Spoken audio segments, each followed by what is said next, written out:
it's sort of like the Messiah, the Rapture. I don't think he'll be here either, Patterson. I am always encouraging writers. Look, I had several careers. I was in advertising, I was, and then I don't know how many of you are 42 years old. All right, but I don't know how many of you have gone through that you're doing really well in your career, and suddenly you realize, is this all there is? Am I going to do this? I got into advertising when I was, I'm going to send a 19-year-old kid to your house, and this kid's going to say, hey, look, you're 42, you should move on with your life, and I'm going to tell you exactly what to do with the rest of your life. And I don't know much, but I know what cool stuff is. And you're going to go, like, why would I listen to a 19-year-old kid? Why would I let a 19-year-old kid plan the second half of my life? And I'm going, who planned the first half? And so I had this epiphany, and I'm going, I'm still living this kid's dream. Only I'm now not writing commercials, not doing advertising. I'm in charge of a major agency. I'm promoted to a corner office. I'm wearing suits. I'm eating lunch. I'm on airplanes. I'm talking to clients. I'm doing everything but writing. And they're paying me more money. There's the old thing, the Peter principle, where you reach your level of incompetence. I wasn't incompetent. I was really good fixing other people's stuff with certain exceptions. But it was like, and I said to myself, I have to write my way out of success, and I did. I wrote a play that got produced like 40 years ago, and it's still running all around the world.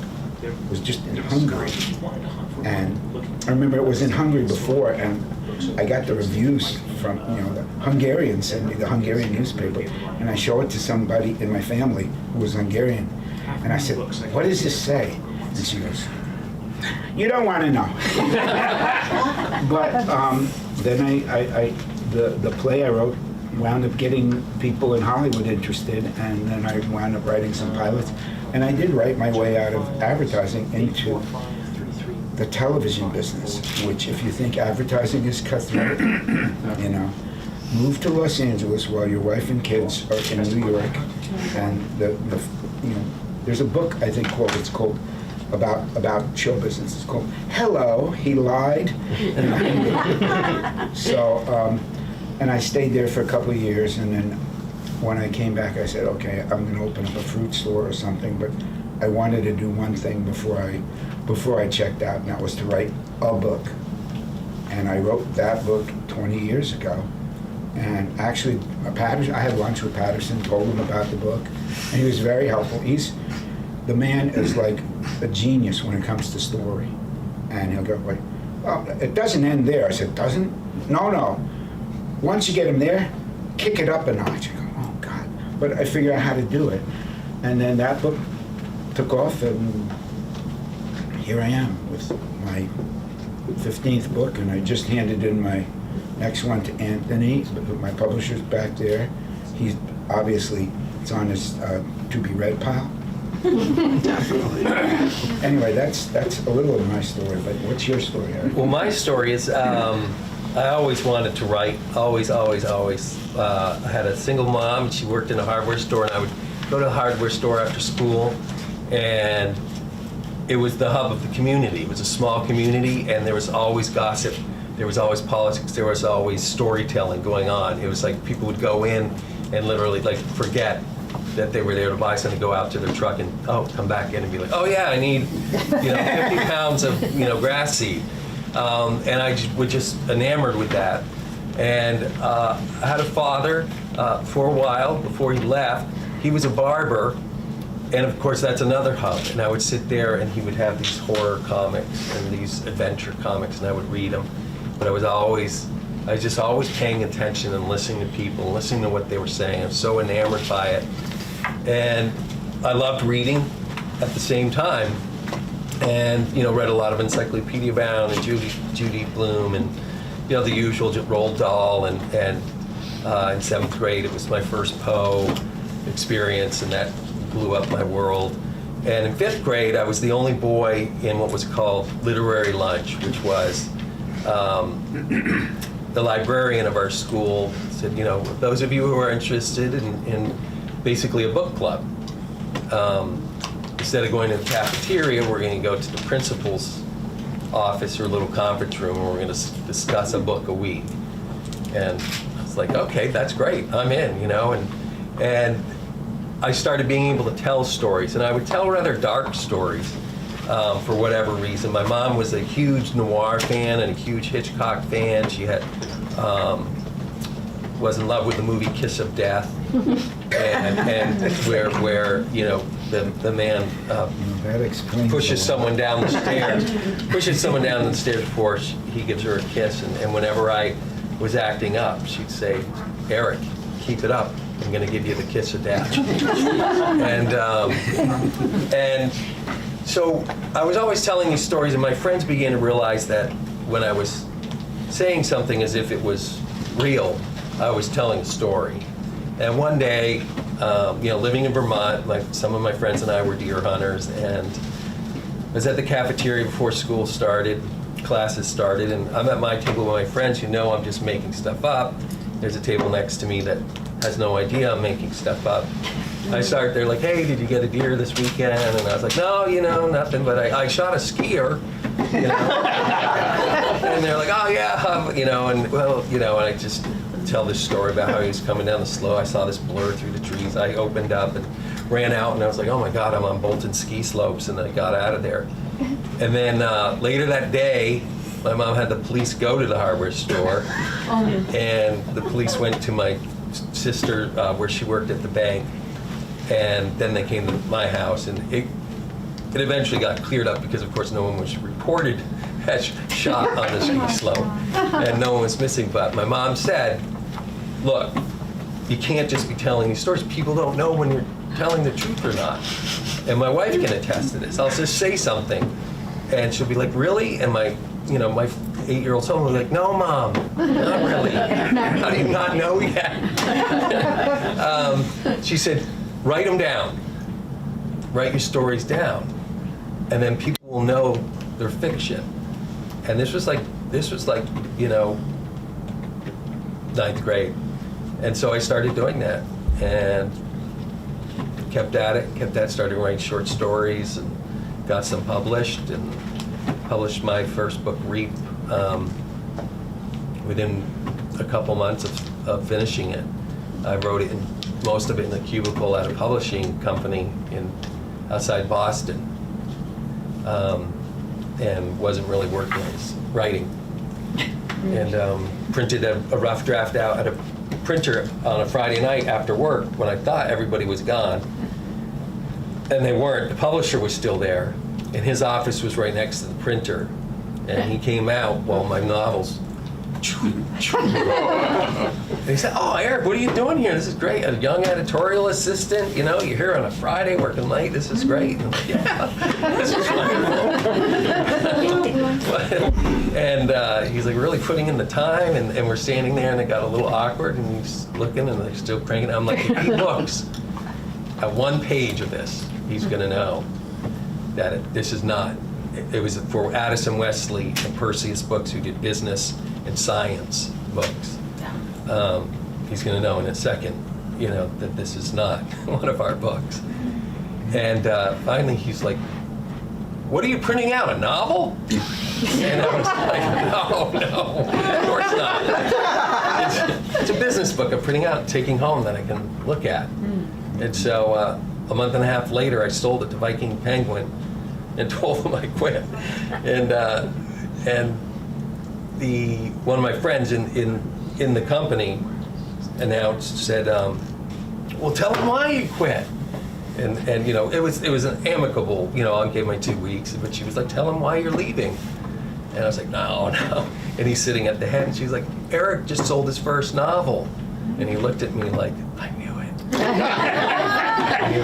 You owe us $35 for the paper and the, Yeah, so that's my sort of journey. And in between, I painted houses, and I did a lot of odd jobs. I worked for a mason and a roofer and all kinds of things. And then I worked a little bit in advertising for a while too, between books. A lot of people work a little bit. Yeah, for the Orvis Company, a fly fishing company in Vermont. Yeah. Yep. I'm sure when people who know you hear the story about your mom and the kiss of death, they go, well, that explains a lot. Yeah, It's like, yeah. I watched Psycho when I was like 9. Yeah, so. I can't compete with that. I mean, But she had tell us a very little bit about your book, Eric. Well, this is a serial killer, FBI manhunt novel, and there's a career FBI agent. He's after this guy who's been murdering families across the country with no reason evident. He leaves them in these situations, the bodies in these situations, in these tableaus, basically of tied to chairs, and first they're tied to chairs in separate rooms, and then they're tied to chairs in the same room, and then they're facing each other, and then not facing each other, and there's no evidence.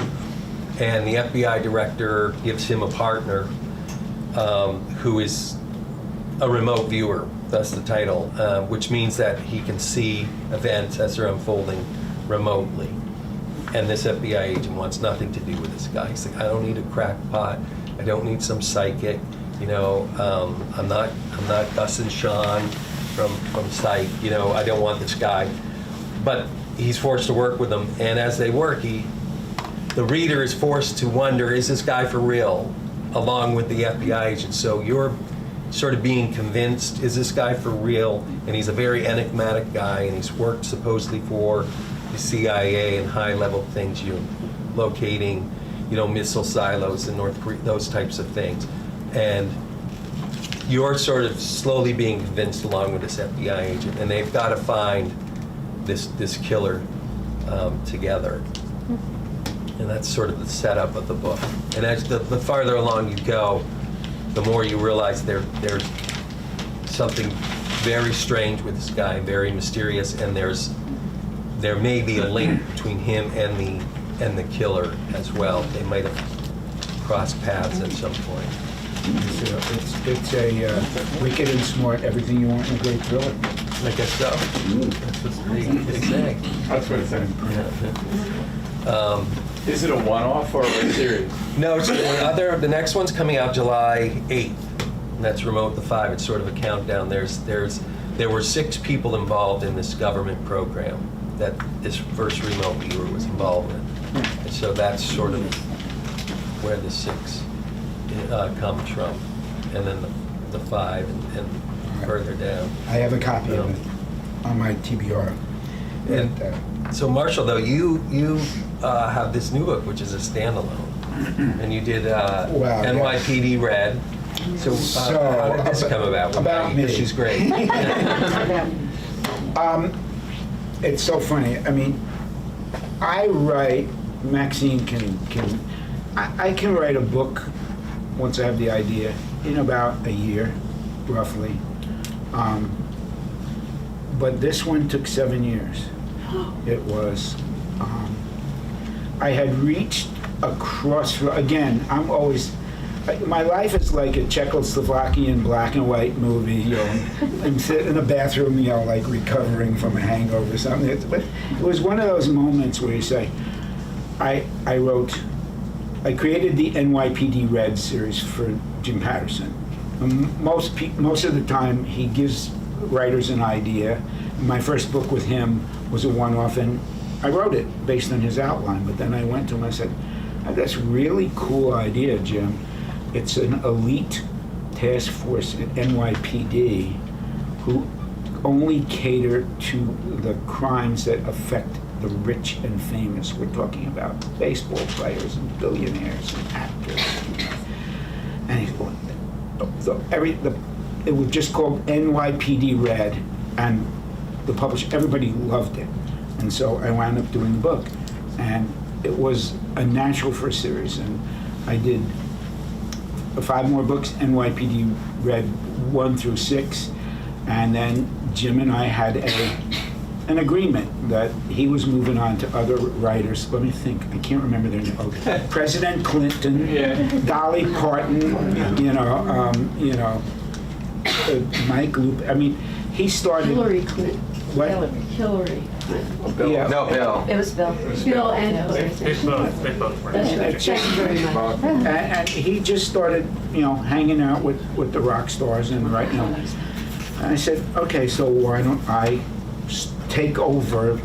And we worked out a deal. I took over the series, and Blackstone published NYPD Red 7. I started giving them subtitles instead of just numbers, so it was NYPD Red 7 Sorority Murders. Murderers. What was it?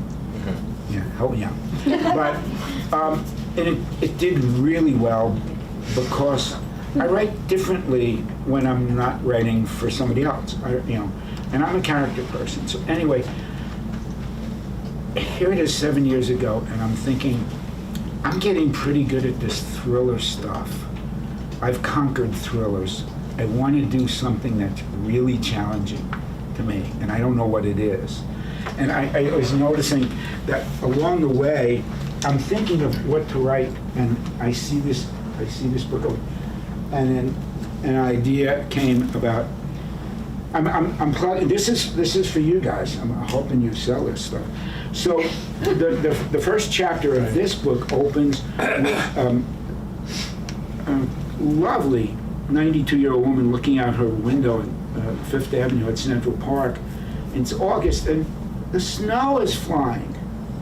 It's a snowstorm. It's amazing. At the end of chapter 1, you find out that it's not snow. It's 4,000 pounds of cocaine being strafed across all of Central Park. And so that's the kind of stuff that it's fun to do that and then figure out who's the bad guy, who's the bad guy and why are they doing it. But I still wanted to write one more thing. And so this, hey, more friends. Cool. By the way, 2 of the people I dedicated this book to are here with their more than significant others. So thank you for coming. So this woman comes into my head, and her name turned out to be Maggie. And I remember it clearly. I was at home. My family was up for the weekend. I live in Woodstock. And I said to my daughter-in-law, I have this character in my head. She's 43 years old. She's top of the game. She's like good at everything. She's happily married. She's got a great family. She's got a great future. She finds out she's dying of a disease that killed her mother at 43. And she decides that before she checks out, she's going to find her replacement. Her name is Maggie Dunn. She wants to find the next Mrs. Dunn. And my daughter-in-law goes, that's cool. Why would she do that? Well, it's interesting. I asked about 50 women, I'm not kidding you, what would you do if you were Maggie and you find out that you're checking out and your husband, who's a great guy, is a surgeon, and is good, he's all things, he's a breadwinner, what would you do? And most of them said, well, kind of was like, well, I'd spend time with the family, I'd go to Disney World, we'd go on vacation. One woman actually said, well, I guess I'd have to give him my passwords. And, and the best answer I got, and of course, she swore after the book came out that she never said it. She said, oh, leave Michael to those women? I'll go out and get an STD, give it to him, then let's see if the guy ever gets laid. So what I realized is there's no character in the world like Maggie. No woman who wanted to go out and replace herself. And so why is that? And I thought, I know, there's a backstory. When Maggie was 17 and her mom died, her mom said, hey, you and your 16-year-old sister, they're gonna come after your dad. and he's not going to know how to handle it. There's a line in the book about, you know, losing a spouse. It's at any age. Dad, don't worry, we'll do stuff with you. We'll go out, we'll go bowling, we'll go to the movies. And the guy who's now widowed says, you don't understand. There's lots of people who are willing to do stuff with me. But without your mom, there's nobody to do nothing with. I know, I love that. Ooh, that really hits. So I'm a mystery writer, I'm a thriller writer. I kill people in the first, I strafed Central Park with cocaine. And so I'm thinking, how do I, and then of course, my publisher reminds me that I'm a mystery. It's the original title of this book, which is one of the part titles, section titles, is Women with Casseroles, because that's who comes after you. But no, it had, so it's this tough woman, Maggie Dunn. I'd never met a tougher woman. She's like incredible. And don't tell me how to die. And I thought, like, does she really have this in her? And so the backstory, which I thought would be 2 chapters, got to be 32 chapters. This final draft is the 7th draft of the book. I wrote it the first time chronologically because I didn't know what was going to happen. And I had to go from Maggie at 17 all the way to the end. But along the way, I found out that Maggie was voted in high school as most likely to kill someone to get what she wants. And I thought, like, oh, now you're talking my language. This book, I will tell you, the book, Anthony, it's doing well, certainly in reviews. I mean, we just got this review. The people, the press, the media, the book reviewers, people love it. But there's confusion because it doesn't fit into a slot. It's like, and there's a reason, because I didn't have the talent to make it work. No, I started with this warm, fuzzy story because that's the way to screw with your audience. Yes, I can kill people in the first chapter. I do usually. My first book, The Rabbit Factory, the guy, it's a Disney World thing, and their main mascot is a rabbit, and he goes underground. And at the end of the first chapter, someone strangles the guy in the rabbit suit. And I'm going like, yeah, it's like murder at Disney World. But this doesn't do that. Now I have a dead body float up in the ferry, but as the review said, well, that's just there's a dead body, but that's unrelated to the family. This is really family drama, and it's a big Irish family, and as someone said to me about one of my big Irish families, that Irish guy is the most Jewish guy I ever. I said, he's a meddler. Does it matter if his name is Lomax or Bernstein? It doesn't matter. He's a meddler, and don't ask my kids. So I was just talking. We're in this stage of marketing this book. How do you market this book? And one of the subjects that came up is like, it's such a family drama, and it's so about mothers and daughters, because as Maggie's mother is dying, she's saying, they're coming for your father. I know you're 17, I know you're 16. He says, do what you can. So when the women come with casseroles, the 2 sisters take the fancy pan, they put it in Tupperware, they wash out the pan, they say, here's your clean pan, you don't have to come back, right? There's a lot of head nodding, like, down in Florida, down in Miami, they call it the brisket brigade. But this book was a labor of love, and it's a book that's hard to pigeonhole. But is there anybody here who's read this book and, oh, wow. Almost I'm still Oh, well, don't, you can't, I know. there's so many twists and turns. Say something about why they should buy the book, because we're here we're here to support, name of books. I really think it's about when you get a diagnosis. Unfortunately, I had one in the past couple of years where Yes. you're just not sure what's going to happen. In her case, she knows it's Right. not going to be good. To me, it is out of the ordinary for a woman to take control of her life at the last bit she has.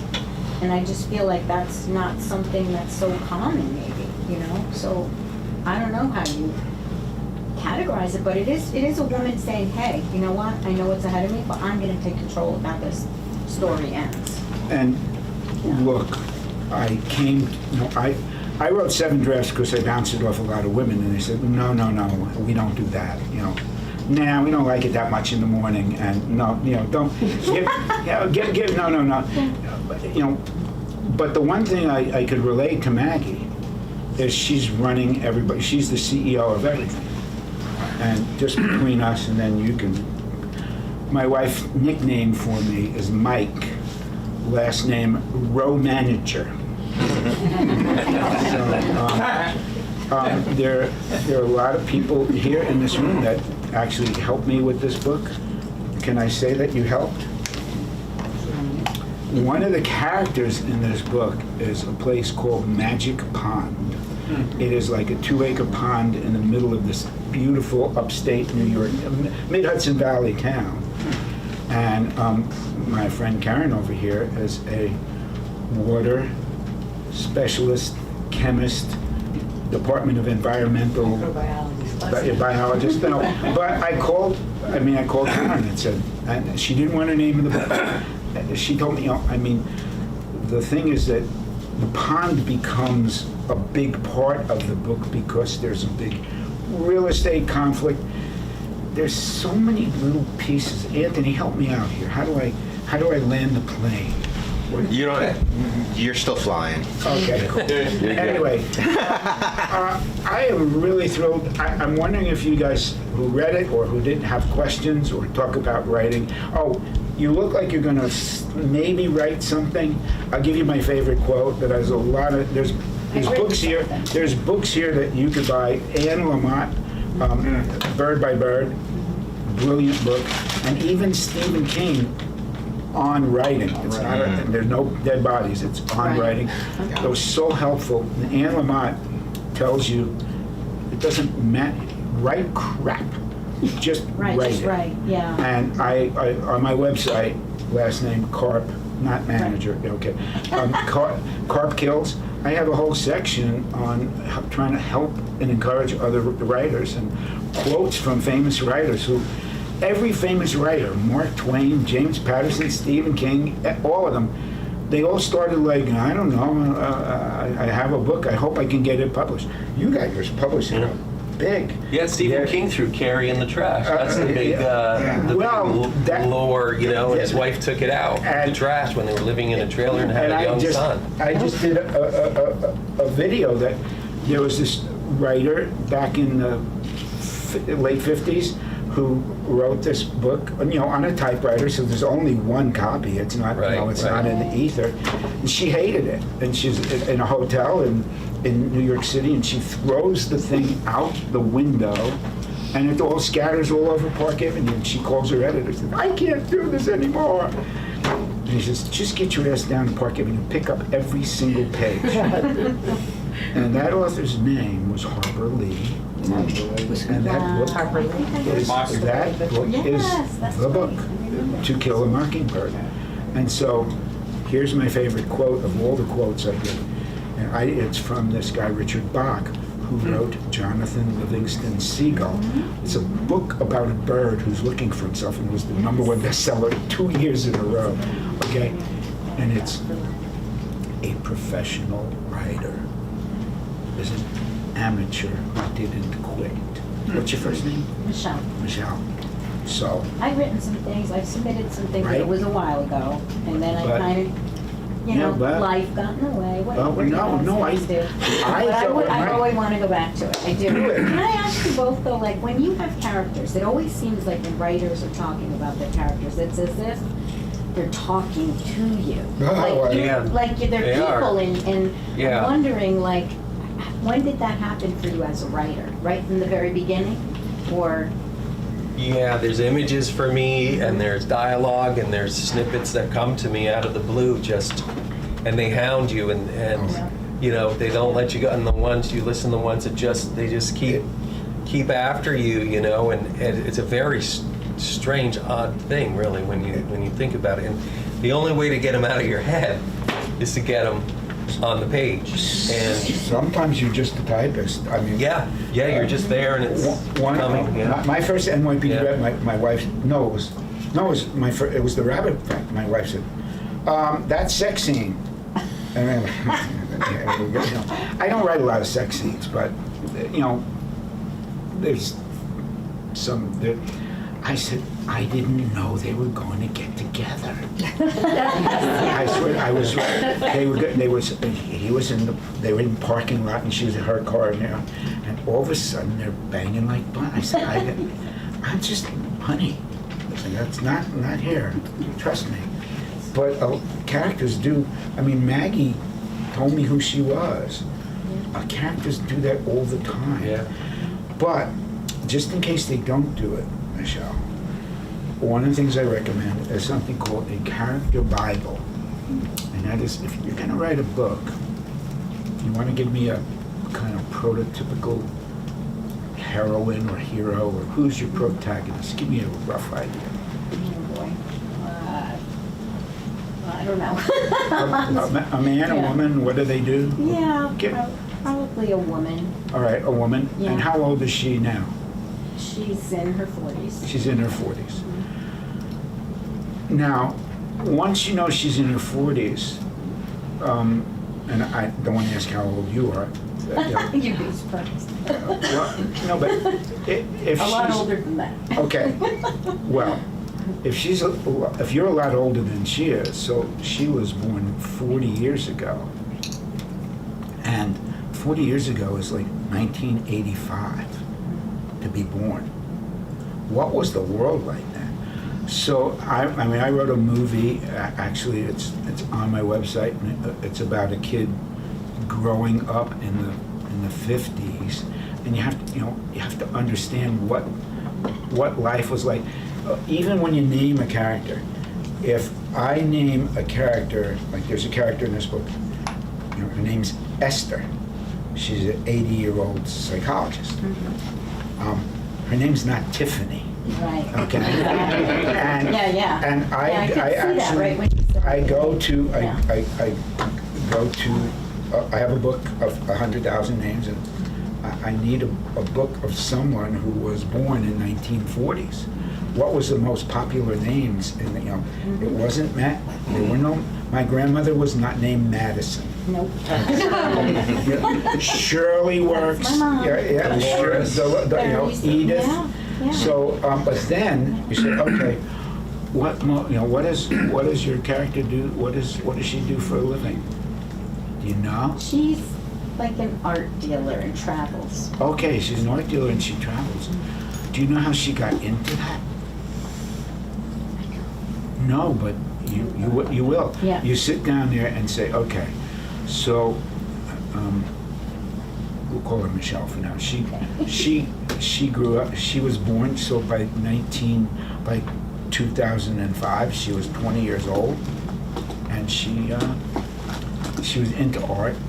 What motivated her to start going out there? And then you slowly write.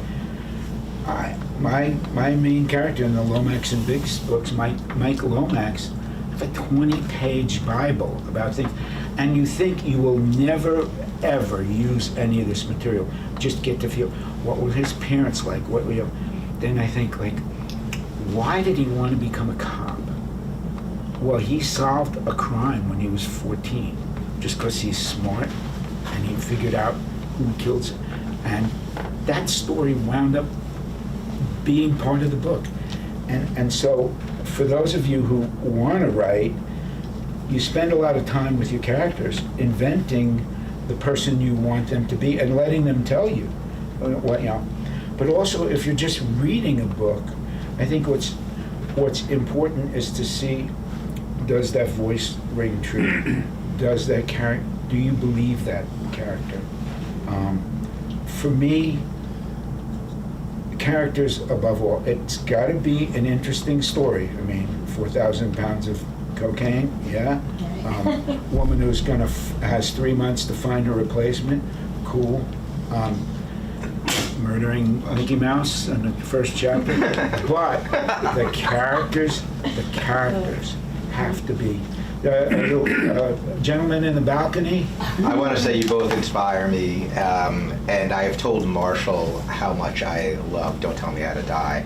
I had not had the chance to tell Eric, though I hope that I didn't, on a Zoom call, I mentioned to you Lilith, and I wanted you, Yes. when I read that book, the strength, the unity, really your characters in Lilith, can you tell this, because that book just came out, what, like a month or so ago, 2 months ago in paperback for the first time? Yeah. And can you talk a little bit about that plot line and what that's all about? Sure. So Lilith is about a woman who, she's a kindergarten teacher, and she has a young son, and she's a single mom, and they're victims of a school shooting. And her son barely survives, and while he's in the hospital in the ICU, she starts seeing all the television and the talking heads for the extreme gun advocacy group, you know, twisting everything around and making it, you know, like somehow people are using school shootings to take away, you know, all of that stuff. And she just can't take it anymore. You know, she's just like, who's going to do something about this? And it's on the day that they were supposed, her son is shot and she's victimized on the day that they are supposed to, they do their lockdown days, and of all things. And it's really her story of no one's going into that day. She's thinking about it. She's thinking about, how are we here again? How are we? And I come from a couple generations before, where she's asked by a student that morning, you know, did you have lockdown days when you were a kid? And she's like, no. And she's like, well, how come? You know, she's like this innocent little 6-year-old kindergarten girl. And she's like, we didn't need to. She said, well, why? And she's like, I don't know. But something changed. Something fundamentally has changed in this country. Something fundamentally has changed with the value of life, and the shift from using firearms mostly by all the previous generations for sport and for hunting, to suddenly, when hunting and sport starts to decline, the gun manufacturers have to think of a way to keep selling them. So they make people feel like they're unsafe in their own homes, and they make people afraid of this group. And suddenly, instead of going into a gun shop where it's local guys talking about hunting and getting, a gun, and once you find a good gun that you want to hunt with, you have it for 20 years, like a good set of golf clubs, or 10 years. You don't keep going and buying, skis every year. Then when you find, I really like these, or I really like these golf clubs. So they need to sell more continuously. So anyway, she decides she's going to take a course of revenge. When she sees this talking head who's talking about, I'm going to run for president, he's the biggest gun shop owner in the world, and the ones that always comes on the news after shooting to sort of prop up the other side of this, and you can't take it, there's no wiggle room, there's anything is an infringement. And she's like, and this is a guy who's cocksure and arrogant and certain, and he owns this huge gun shop, and he's like, I don't own any security cameras in my place, because when I'm there, I've got my gun on me. And when I'm not there, it's all the windows are barred and there's no way in. And she decides, I'm gonna go, at least try, and I'm gonna plan while my son is in the hospital to kill this guy. I'm going to kill him in his gun shop where he thinks he's safest, to demonstrate there is no good guy with a gun. There is no savior coming. A gun isn't going to save you just because you have it, because you're taken off guard, even when you prepare at school. It's just an unnatural state of events. To have someone come in and think, I'm here to kill your kids. And so she takes it upon herself, and when she organizes and structures it, and she works with her great uncle that's up in Michigan and been to Vietnam, he has these guns, and she gets a certain gun as a Trojan horse and contacts this guy and says, I have this gun, are you interested? And it's an illegal weapon, but he's still like, yeah, I'll see it. She uses the name Sam, thinking, okay, well, Sam's, or not Sam, I'm sorry, I can't even remember what Lilith. She uses the name Sam in the email, so he'll think she's a guy, but when she shows it could clearly be a woman's name too, or Samantha. And when she shows up at night after hours, there's 4 more men with him. And she made this deal, like, I'll let you shoot this gun down in your firing range, so you can just look at it. It's like this unicorn of weapons. And she kills them all. And she takes video of it while she's doing it, because they're saying nasty things about her, and they're saying, like, why did the shooter back George Bush or whatever, because he believed in no child left behind, that type of thing. So but it blows up society, and it's like, sort of like, well, how dare a woman do this to these poor men? And it shifts everything. And the reason I wrote it was because, as a father in a small town, when I dropped my young daughter off for the first time for kindergarten, I live in a town that's 2,000 people. We all know each other, all of us.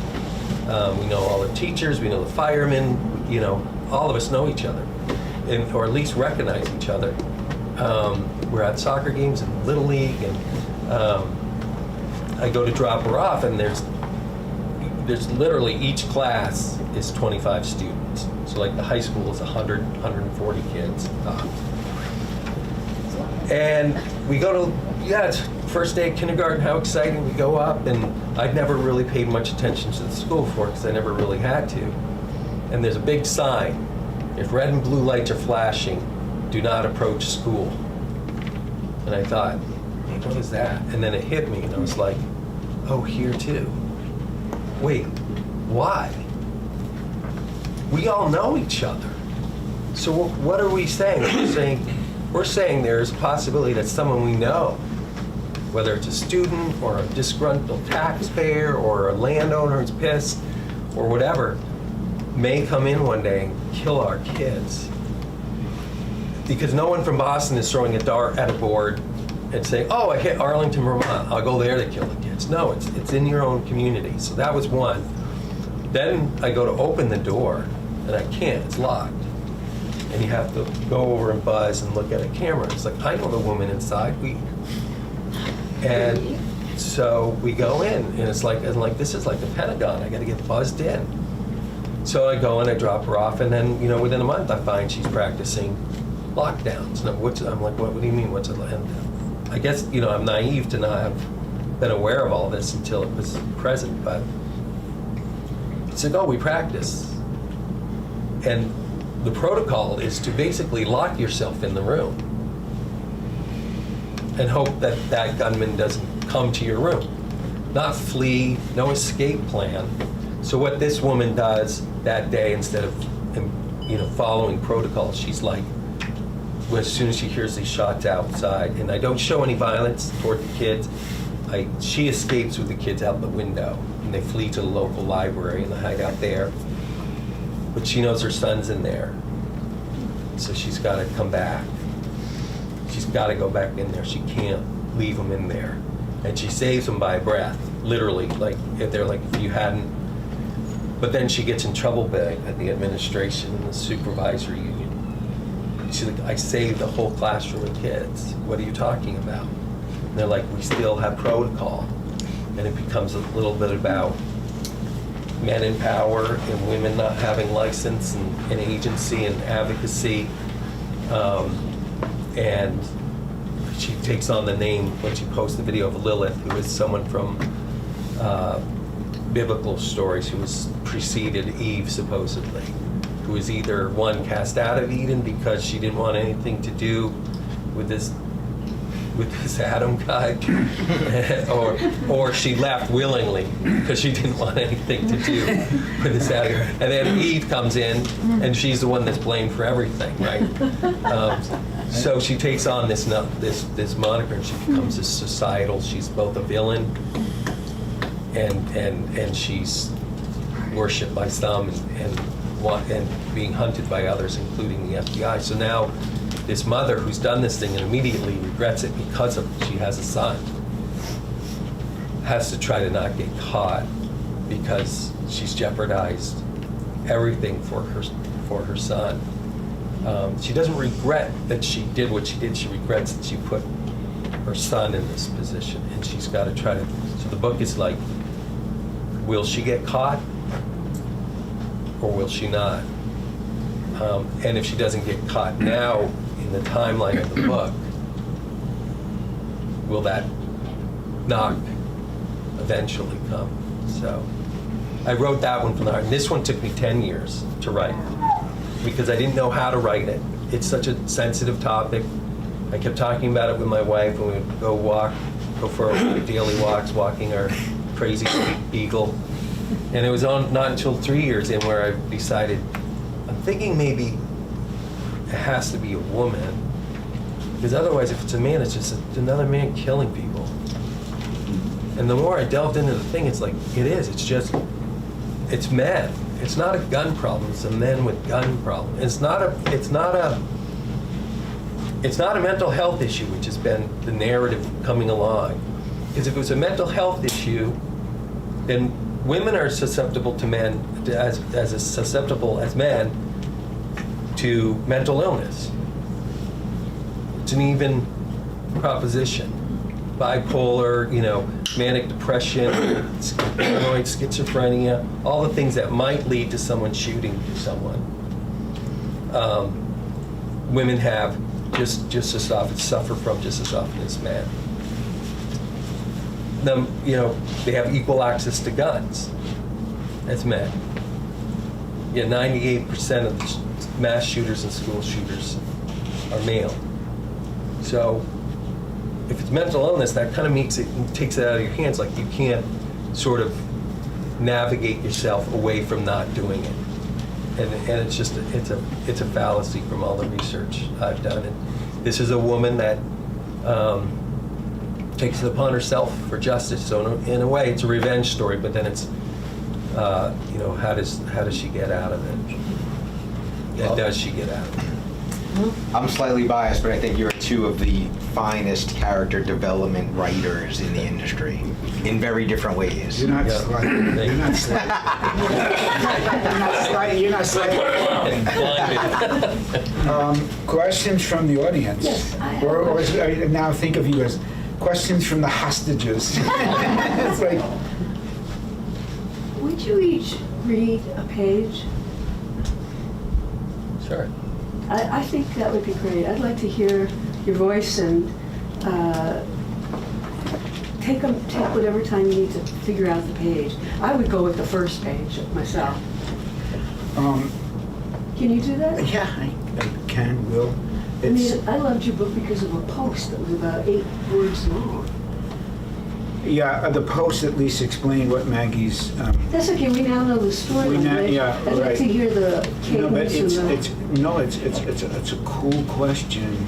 It's a very Jim Patterson question. I always ask It is? writers when Oh. when I teach writers, I said, what's the purpose of chapter 1?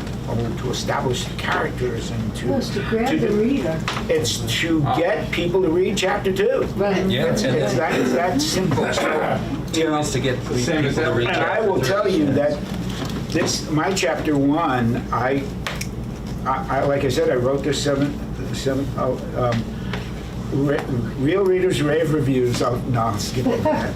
By the way, there are a couple of people here in the room that are like, so, I got to tell you on a personal level, there's a couple over here that I don't remember meeting, but we met like 19 years ago at the Staatsburg Library big function, and I was auctioning off a name you can, highest bidder gets a character in the book. And so Judy and Bob had a grandson. Tell us his name. Gaffney McDonough. Oh, I love that. And You also did so Marshall. I made Gaffney McDonough, who was like 3 hours old at the time, right? Brand new. I made him into a private detective, right? Yes. With a baby face. Just because that's an Easter egg that they would love. But and then, can I say what our involvement is, Sue, Tom? Oh, absolutely. All right, this is cool. You probably think, what do writers do in their, like, I also walk around with a pooper scooper, and it's like my wife goes, hey, #1 best-selling author, take out the bleep and trash. Hey, thriller legend. I go like, yeah. I am an ordained universal life minister. And I haven't lost my ministerial virginity yet, but I've had to, and I am marrying a welder and a teamster. That I'm marrying Tom and Sue in a couple of months, and it is going to be so much fun because they have no control over me. And I also, comedy is my release. I worked in comedy. Eric was talking about it. When we were in the comedy business, if it starts to get serious and dramatic, somebody in the room goes, "We need a treacle cutter. We need to we need somebody." And I was thinking, Adam doesn't even own up to.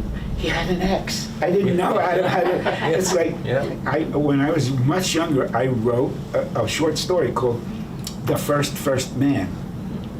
His name was Steve, and he just pissed God off so much that God just got rid of him. We never heard of him. So I'm going to get, this is from the prologue. The prologue is called "The Angel of Death." It gets you interested, right? All the chapters, start with a timeline. So this prologue 1, by the way, the first 12, buy the book. I was going to say you can get it for free on my web. But tell your friends. Also, all right, so the timeline says, good for you. Support your, look. My local book. Your local, okay. It says 3 months before the funeral. So we now are grounded. Should I stand? I don't know. I don't. You tired of sitting? Act What? it out. You tired of sitting? Stand. Marshall, you do whatever you want. I was on the phone and I was supposed to give you guys an instruction. You go off to the races. No introduction. That's John, my straight man. No, okay. I'll say. So, 3 months before the funeral, at 6'8", 360 pounds, Irv Hollingsworth was not only the biggest TV weatherman in Hartstone, New York.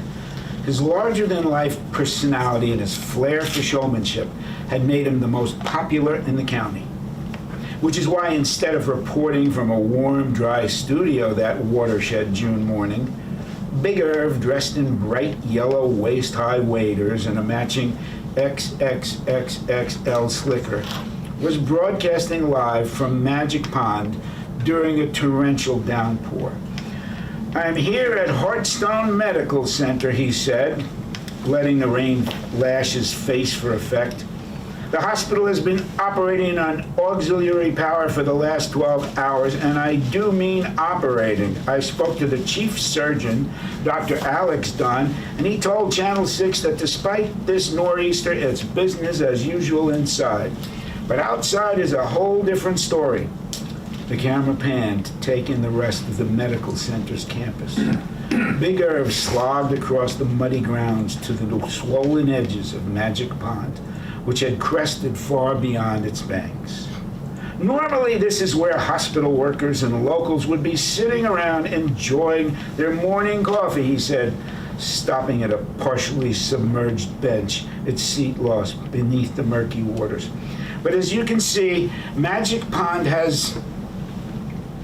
And then, as if the media gods had come down to help the big man claim his place in broadcasting history, she appeared on camera, a woman, floating face down on the surface of the pond. For a second, maybe two, the only sound that could be heard was the white noise of the rain hammering on the water. Then Big Irv regained his composure and heralded her arrival with two words. Probably not the same two that most people would choose, but Irv was a TV pro. He knew what would resonate. Good Lord, he said in a reverent hush. Within seconds, the internet's lust for the bizarre kicked into high gear, and the video of the hulking man in a yellow rain slicker gently guiding the sad remains of a woman in a lavender sweatsuit to shore spread like a virus on steroids. Within minutes, Big Irv, a local celebrity here in Hartstone, would be seen by millions of people around the world. I'm the mayor of Hartstone, and I'll bet that the mayor of Helsinki saw the poignant footage before I did. It's the curse of social media. Death and bad weather course through the ether like with the speed of light. As Irv's star was rising, mine was rapidly sinking. 30 hours of relentless rain had left my town with roads that were submerged, trash pickups that were suspended, power lines that were down, and emergency services that were stretched to the limit. My inbox was also flooded. The emails were split between my being woefully unprepared or deplorably unresponsive. Either way, I expected the front page of the Hartstone Crier to be a photo montage of downed trees, mud-caked basements, and disabled cars in 3 feet of water. The headline might not say this mess is all Mayor Dunn's fault, but society needs a scapegoat. And I was the obvious front runner. And then came the coup de grace. Chief Vanderbergen called. Minna Schultz is dead, he said. Her body was found floating in Magic Pond. Immediately, my instincts as a former prosecutor for the DA's office kicked in. Foul play, I asked. The Emmy isn't here yet, the chief said. But you are. What's your take? There are no obvious signs of trauma, but let's face it, the woman had enemies. Enemies was an understatement. Minna Schultz had destroyed a lot of people's lives for years. Most of them would probably show up at her wake just to make sure she was really dead. Of course, we can't rule out suicide, the chief added. Absolutely, I said, although I doubted it. Anyone who ever met Minna would know that she wouldn't have the common decency to whack herself. One more thing, Mayor Dunn, the Channel 6 weather guy discovered the body while he was on the air. The video has gone viral. Shit, I muttered. So we're talking media frenzy? Yes, ma'am. I'll be there as soon as I can, I said, ending the call. Madam Mayor, a familiar voice said. I looked up, and there she was, standing in my doorway, a dripping, wet, pink umbrella in one hand, the tools of her ugly trade in the other. The angel of death. That's only half of the first half. 7 years! And it's only, never mind. All right. I got a question, Marshall. Yes. Just a quick one. Were you working a day job while you were during the 7 years? Life is a day job. Did you go into the office and work anywhere during the 7 years? I'm going to ask you the same thing, Eric. I was already, remember, this is my 15th book, and this book thing is my retirement career. But I was writing this on spec. When I worked for Patterson, I knew I was writing a book that was going to be published. Right. I knew it was going to be at the top of the list. I knew I was going to get paid well. I was writing this one because I freaking loved it. Okay, so the 7 years Right. of that It's- book, that was what you did. And but I wrote this in between, and then I wrote, Okay. yeah. I this- just checking out the No, that's the income stream. No, Okay, I just, first of all, no money, and then I went with Blackstone, so. Hey, Hey.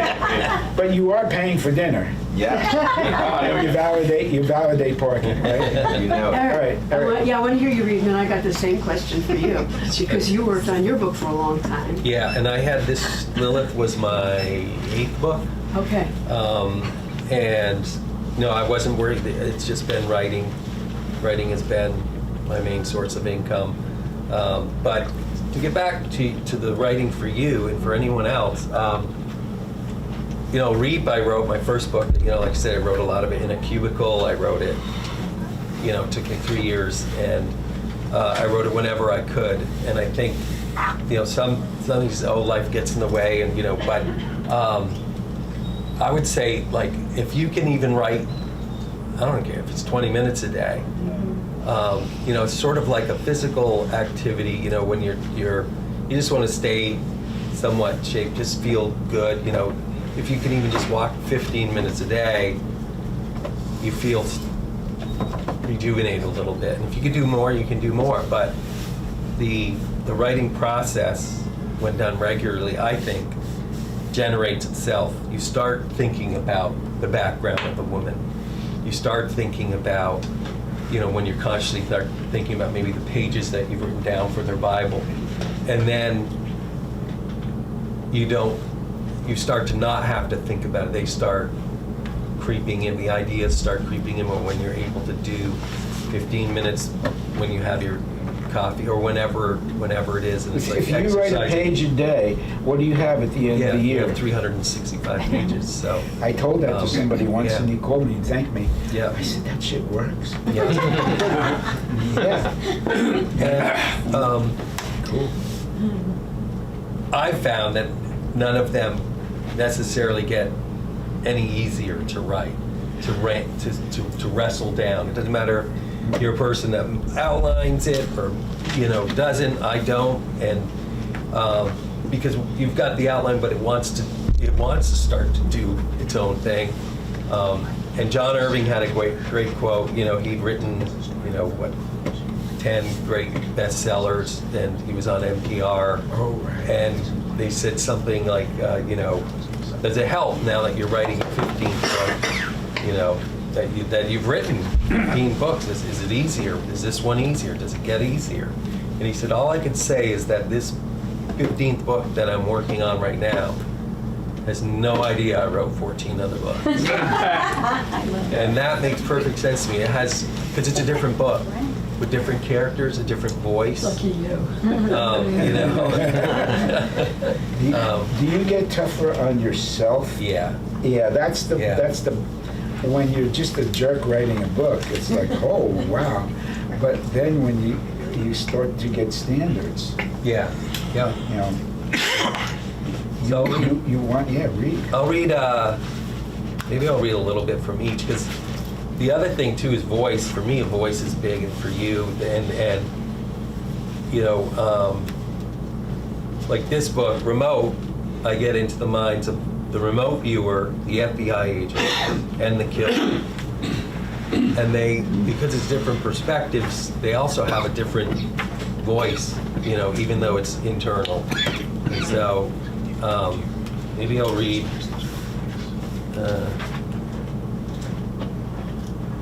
and then I'll read like a passage from Lilith to show like the difference in voice and how that can help get a character I across. think after that, we'll have time for just one more question. Okay. Running a little bit long. Oh, all right. I can just read one thing. That's better. Are you saying they're getting wordy? That's what we asked them to do. We don't have a moderator. We don't have, we need all the help There he we is. can get. That's the moderator. John. He just told us. Oh, good.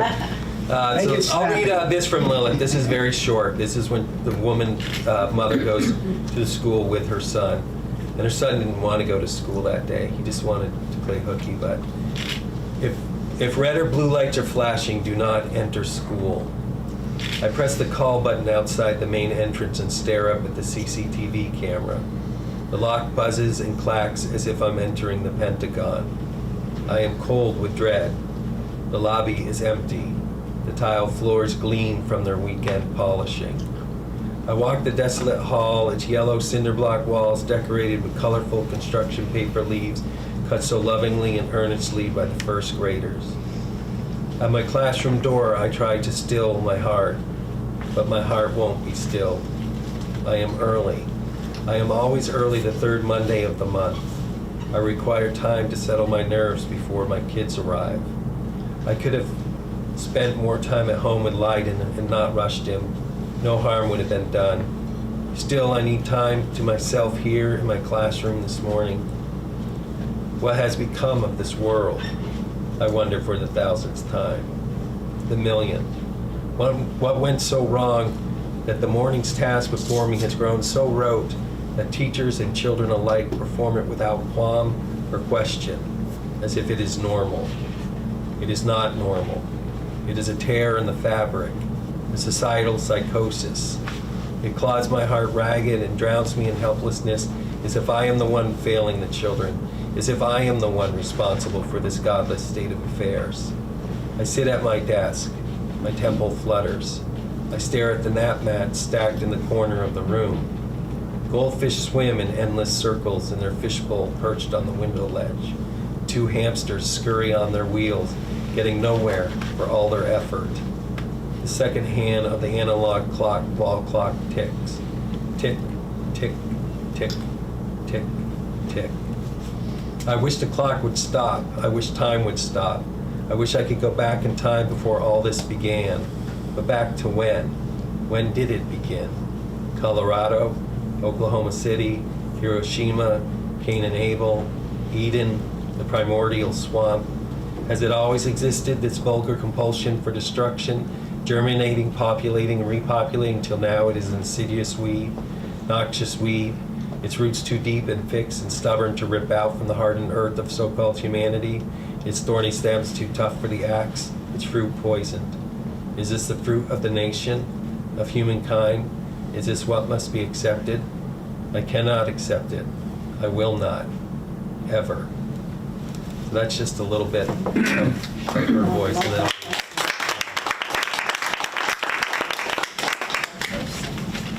And now we'll go to the mind of a serial killer.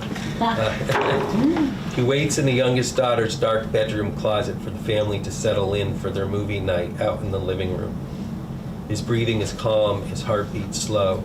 He can hear them out there, down the hall in the kitchen, laughing, joking. He can hear the popcorn popping in the microwave and smell its buttery aroma. He closes his eyes and sees them, the mother and father and 2 daughters who hold the answers to his cure. His heartbeat quickens. His breathing grows ragged. His fingers tremble with the coming ecstasy. The darkness is his one true friend. It has always been this way. Since he was a boy and the darkness hid him from the mentors and protected him from ever being monitored on the cameras they thought they hid so cleverly. The darkness made him feel safe, invisible, powerful.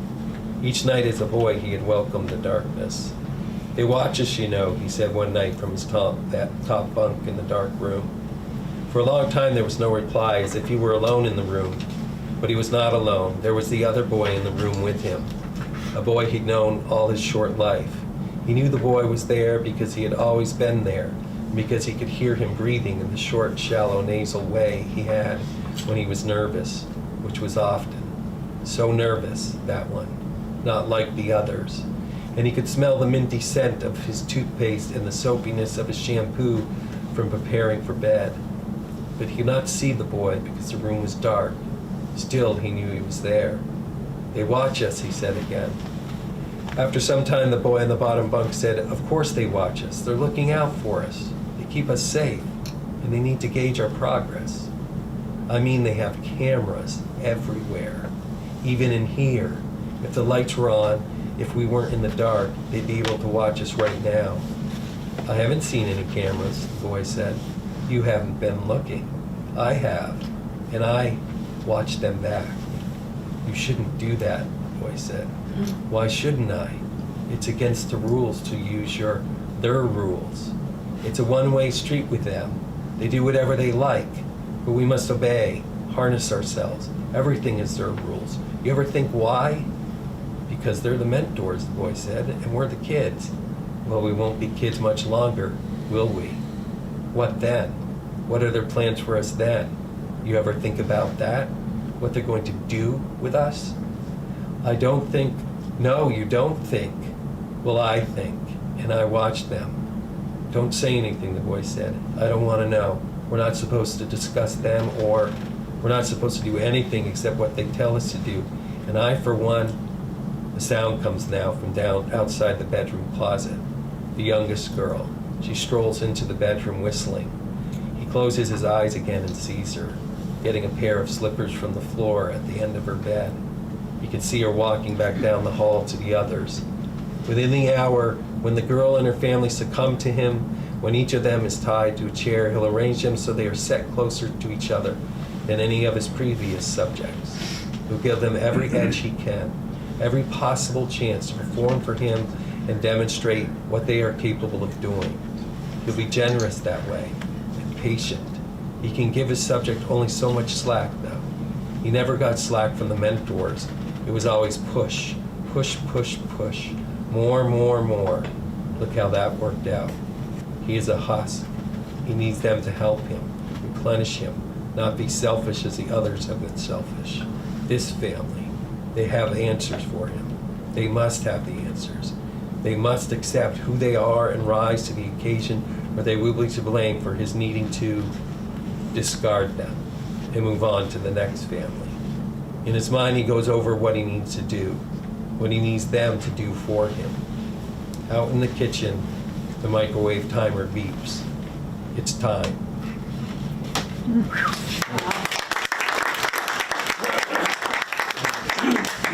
I brought a few gifts for you guys. I'm serious. Not for all of you, but some of you. No, when we did NYPD Red 7, and Danny, I may ask you to help me out here. We created something called challenge. Does anybody know what a challenge coin is? It's, sure. Well, yeah, the military. Yeah. There's a Marine over there. Yeah, and cops. If you're in local precinct, your precinct is going to make a challenge coin, or your military. Danny, want to throw in? Danny's my. You just said it. Danny's my go-to cop. Danny is NYPD retired. He was a detective, homicide detective, undercover drug cop, hostage negotiator, and saved a lot of people's lives because he's a natural born psychologist and has brought a lot of people off of bridges and ledges and high steps. No, seriously. But You win a coin. Chapters that don't end. yeah.